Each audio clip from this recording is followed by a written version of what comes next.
Shalom Bapak Ibu, Saudara-saudara yang kekasih dalam Tuhan Yesus Kristus. Kembali bertemu dengan saya yang malam ini akan berbicara tentang siapakah Yesus itu. Saudara-saudara, akhirnya terbukti siapakah Yesus sebenarnya. Apa yang membedakan dia dari pemimpin agama, nabi, atau filsuf besar yang lain? Kata yang tepat untuk menggambarkan Yesus adalah unik.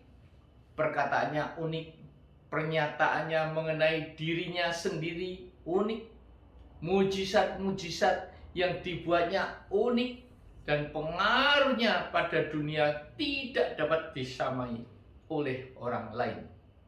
Yesus bukan manusia biasa. Ia juga bukan hanya seorang guru, rabi, atau bukan nabi yang besar. Dapat dikatakan bahwa dia adalah semuanya itu. Tetapi jauh lebih besar daripada itu. Berbeda dengan pemimpin agama lain yang ada sebelum dan sesudah dia. Yesus tidak hanya berbicara tentang kasih dari Allah, tetapi dia adalah kasih itu sendiri, dan dia adalah anak Allah. Salah satu aspek yang menonjol dan unik adalah bahwa hidup Yesus menggenapi beratus-ratus nubuatan dan ramalan yang tertulis dalam Alkitab, yang diucapkan oleh nabi-nabi dan pelihat-pelihat pada zaman dahulu. Banyak diantaranya diberikan beberapa abad sebelum dia dilahirkan. Nubuat-nubuat ini memberi detail yang spesifik tentang kelahiran, kehidupan, dan kematiannya. Itulah sesuatu yang tidak mungkin digenapi oleh seorang manusia biasa. Dalam kitab-kitab pertama dari Alkitab, dapat ditemukan lebih dari 300 prediksi tentang Mesias atau penebus. Penemuan arkeologis dari manuskrip Perjanjian Lama kuno pada abad ke-20 membuktikan bahwa nubuat-nubuat itu benar-benar ditulis berabad-abad sebelum dia lahir. Berikut ini ada beberapa di antaranya. Dilahirkan oleh seorang perawan. Pada tahun 750 sebelum Masehi, Nabi Yesaya bernubuat, sebab itu Tuhan sendirilah yang akan memberikan kepadamu suatu tanda. Sesungguhnya seorang perempuan muda mengandung dan akan melahirkan seorang anak laki-laki, dan ia akan menamakan dia Immanuel dalam Yesaya 7 ayat 14. 7,5 abad kemudian, seorang gadis muda di Israel yang bernama Maria didatangi malaikat yang memberitahukan kepadanya bahwa ia akan melahirkan seorang anak laki-laki. Dan Injil Lukas mengatakan bahwa Maria bertanya kepada malaikat itu, bagaimana itu dapat terjadi karena ia belum bersuami. Dan malaikat itu menjawab dia, Roh Kudus akan turun atasmu, dan kuasa Allah yang Maha Tinggi akan menaungi engkau. Sebab anak itu yang akan kau lahirkan itu akan disebut Kudus, anak Allah. Dalam Lukas 1 ayat 26 sampai 35. Di tempat kelahiran, 700 tahun sebelum kelahiran Yesus, Nabi Mika sudah menubuatkan di kota mana tepatnya Mesias akan dilahirkan, yaitu dalam Mika 5 ayat 2. Tetapi engkau, hai Bethlehem Efrata, hai yang terkecil di antara kaum-kaum Yehuda, daripadamu akan bangkit bagiku seorang yang akan memerintah Israel, yang permulaannya sudah sejak purbakala, sejak dahulu kala. Meskipun Yusuf dan Maria tinggal di kota Nazaret, Israel Utara, mereka terpaksa mengadakan perjalanan ke kota Bethlehem pada waktu Maria hamil tua, supaya ikut mengambil bagian dalam sensus di seluruh negeri.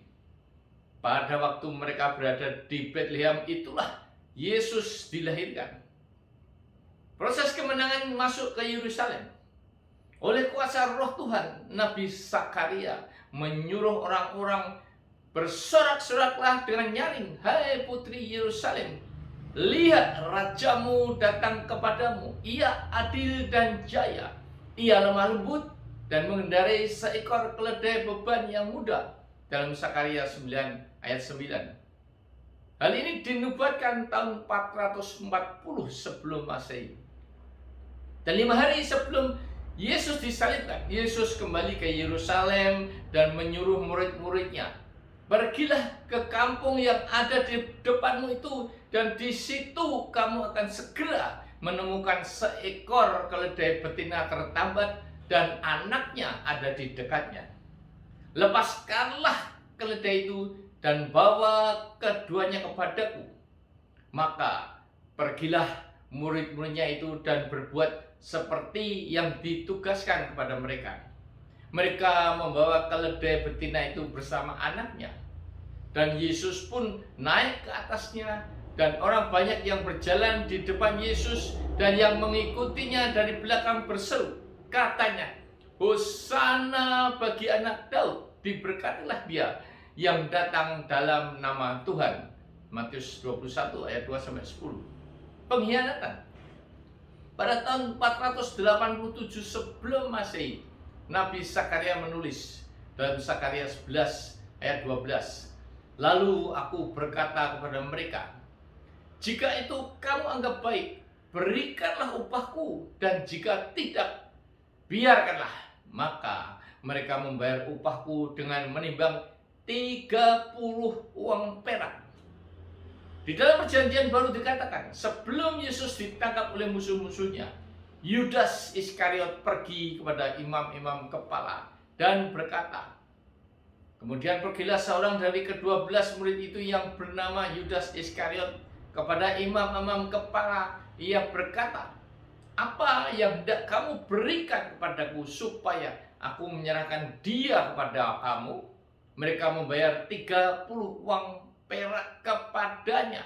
Dalam Matius 26 ayat 14 dan 15. Bayangkan, 500 tahun sebelum peristiwa itu terjadi, Zakaria, Nabi Allah, menubuatkan dengan tepat nilai yang dibayar oleh musuh-musuh Yesus kepada murid-muridnya yang berkhianat, yaitu Yudas.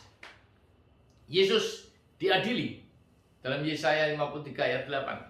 Sesudah penahanan dan penghukuman ia terambil, dan tentang nasibnya siapakah yang memikirkannya? Sungguh ia terputus dari negeri orang-orang hidup, dan karena pemberontakan umatku ia kena tulah. Pada proses pengadilan Yesus, Pilatus bertanya kepada orang Yahudi dalam Yohanes 18 ayat 39. Tetapi pada kamu ada kebiasaan bahwa pada hari Paskah aku membebaskan seorang bagimu. Maukah kamu supaya aku membebaskan raja orang Yahudi bagimu? Mereka berteriak pula, jangan dia, melainkan Barabas. Padahal Barabas adalah seorang penyamun. Sesudah Pilatus menanyai Yesus, keluarlah ia mendapatkan orang Yahudi dan mengatakan, dalam Yohanes 18 ayat 38, kata Pilatus kepadanya, apakah kebenaran itu? Sesudah mengatakan demikian, keluarlah Pilatus lagi mendapatkan orang-orang Yahudi dan berkata kepada mereka, aku tidak mendapati kesalahan apapun padanya.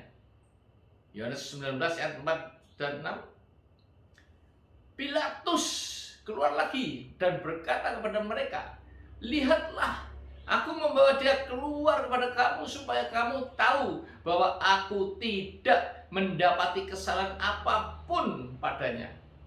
Ketika imam-imam kepala dan penjaga-penjaga itu melihat dia, berteriaklah mereka, salibkan dia, salibkan dia.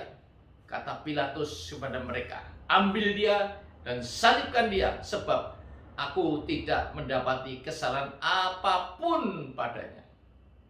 Penyaliban Suatu nubuat lagi yang luar biasa mengenai Mesias dinubuatkan oleh Raja Daud kira-kira pada tahun 1000 sebelum Masehi.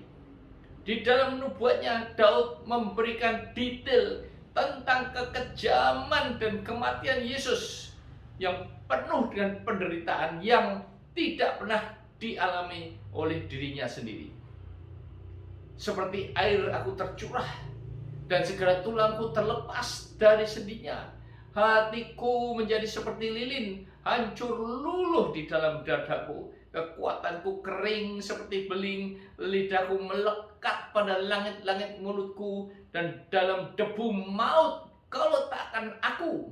Sebab anjing-anjing mengerumuni aku, gerombolan penjahat mengepung aku. Mereka menusuk tangan dan kakiku. Segala tulangku dapat kuhitung.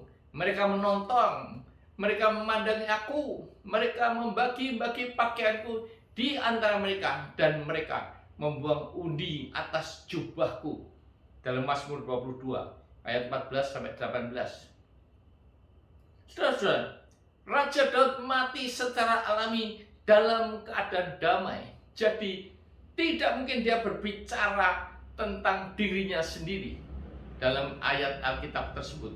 Tetapi sebagai seorang nabi secara luar biasa, Daud menubuatkan dengan tepat keadaan yang akan terjadi pada waktu kematian Yesus yang penuh penderitaan dari Mesias yang disalibkan. Katakanlah seperti air tercurah, hatiku menjadi seperti lilin. Yesus tidak hanya mencurahkan hidupnya bagi kita secara rohani, tetapi dikatakan bahwa segera setelah dia mati, sementara masih tergantung di atas kayu salib, salah satu prajurit dari Roma itu menusuk lambungnya dengan tombak. Kemudian darah dan air mengalir keluar. Dalam Yohanes 19 ayat 34. Kata-kata segala tulangku terlepas dari sendinya. Ini menggambarkan kengerian kematian disalib. Berat badan korban benar-benar merenggut lengan-lengannya keluar dari persendian.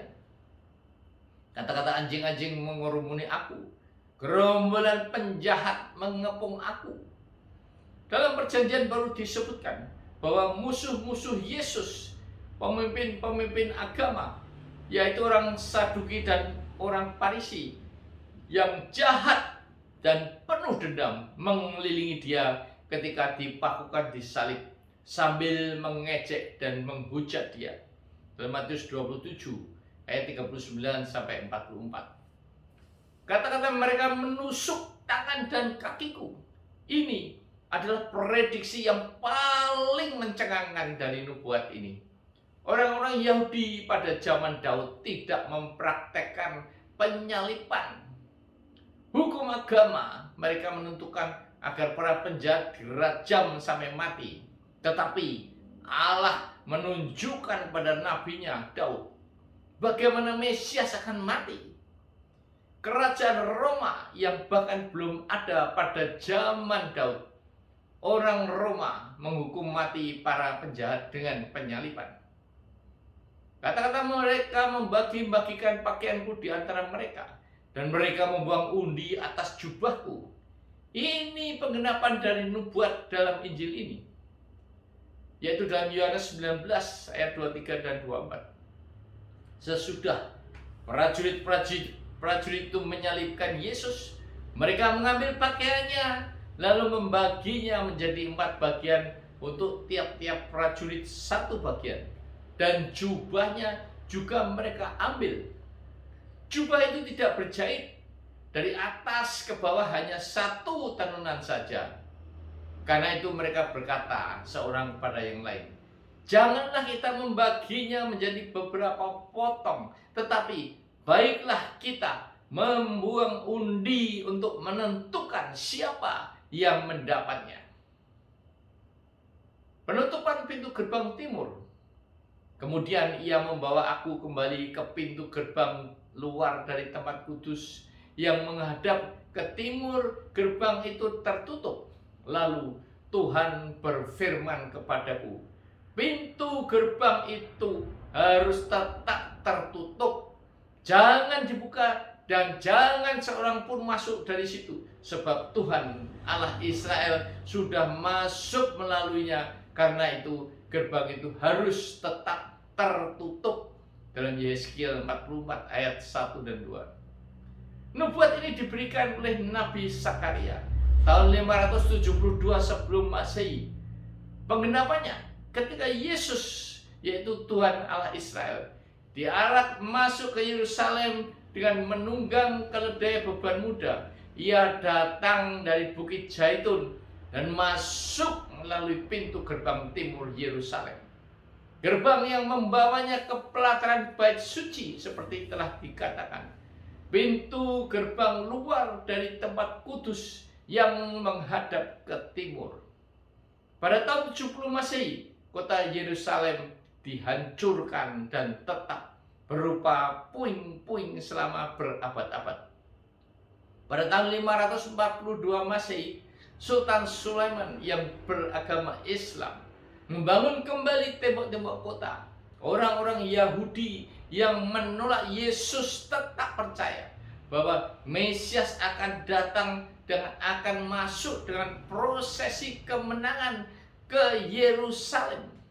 Karena itu, Sulaiman untuk menghindari pembicaraan orang Yahudi tentang seorang Mesias dan kemudian memberontak, dia membangun tembok pada gerbang timur sehingga sama sekali tertutup tanpa dia sadari telah menggenapi nubuat kuno dari Yehezkiel, yaitu pintu gerbang itu harus selalu tertutup sebab Tuhan Yesus Allah Israel sudah masuk melaluinya. Pintu gerbang timur itu tetap tertutup sampai sekarang. Dan Yerusalem dihancurkan setelah Yesus disalibkan.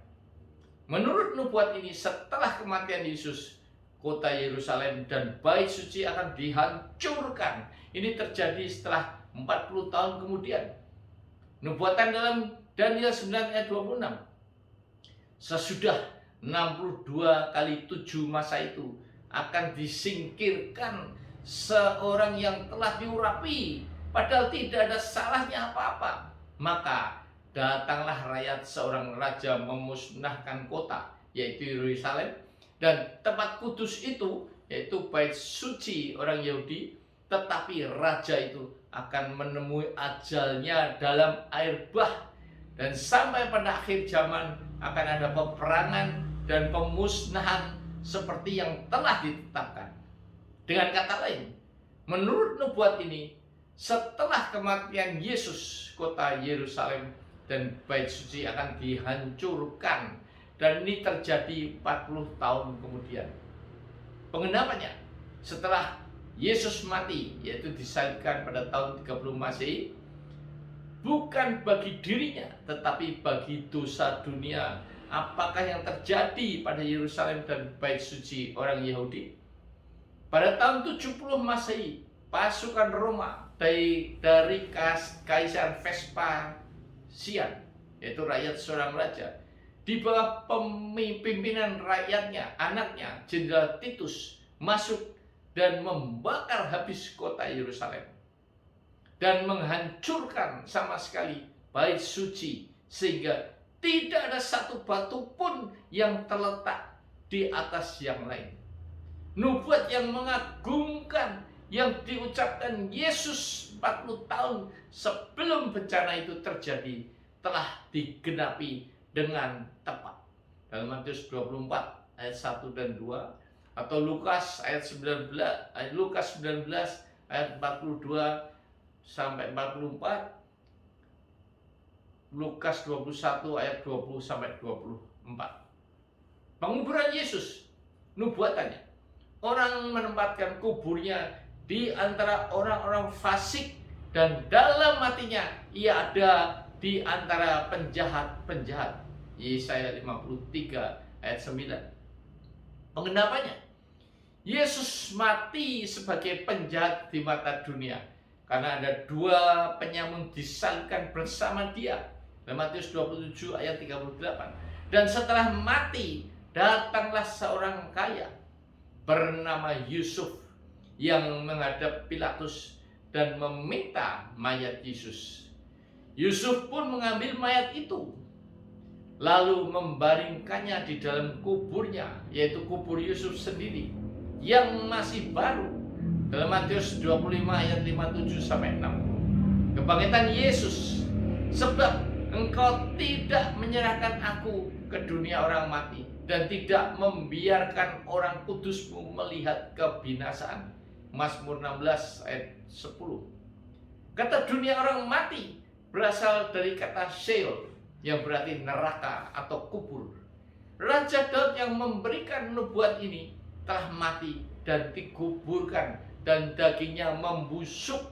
Tetapi Yesus dibangkitkan dari kubur dan neraka setelah 3 hari kematiannya. Ia tidak dibiarkan di dunia orang mati atau neraka dan dagingnya tidak membusuk. Dalam Kisah 2 ayat 27 sampai 31. Seperti dikatakan malaikat-malaikat kepada orang-orang yang berduka cita yang datang ke kubur Yesus. Ia tidak ada di sini. Ia telah bangkit. Mengapa kamu mencari dia yang hidup di antara orang mati? Lukas 24 ayat 5 dan 6. Tetapi tidak cukup untuk menerima fakta-fakta ini secara mental dan intelektual. Agar engkau benar-benar yakin bahwa Yesus adalah anak Allah seperti yang dikatakannya, kau hanya perlu secara pribadi menguji dia. Mintalah dia masuk ke dalam hatimu, mengampuni semua kesalahan-kesalahan yang telah kau perbuat, dan memenuhi hidupmu dengan kasih damai sejahtera dan sukacita dari dia, dan dia akan melakukannya. Kau hanya perlu berdoa, Yesus, aku perlu kasih-Mu untuk menyucikanku dari kesalahan-kesalahan dan dosa-dosaku. Aku perlu terang-Mu untuk mengusir semua kegelapan. Aku perlu damai-Mu untuk memenuhi dan memuaskan hatiku. Sekarang aku membuka pintu hatiku dan minta Kau masuk ke dalam hidupku dan berikanlah kepadaku karunia hidup yang kekal. Amin. Tanpa uang dan senjata, Yesus dari Nazaret telah menaklukkan 2,3 miliar manusia, lebih banyak daripada Alexander Agung, Caesar, dan Napoleon. Tanpa sains dan belajar, ia lebih banyak memberikan terang pada perkara-perkara manusiawi dan ilahi dibandingkan dengan semua ahli-ahli filsafat dan ilmu pengetahuan. Tanpa belajar bahasa di sekolah, ia mengucapkan kata-kata kehidupan seperti yang belum pernah diucapkan sebelum dan sesudah dia, dan hasilnya jauh melebihi jangkauan orator maupun penyair manapun. Ia tidak pernah menulis satu kalimat pun, namun karena dia tidak terhitung berapa pena yang telah digerakkan, dia menjadi tema pokok untuk banyak khotbah, pidato, diskusi, buku ajaran, karya seni, dan lagu pujian. Lebih banyak daripada semua orang besar dari zaman dulu sampai zaman modern sekaligus, kata-kata Philip Schaff, sejarawan terkemuka. Amin.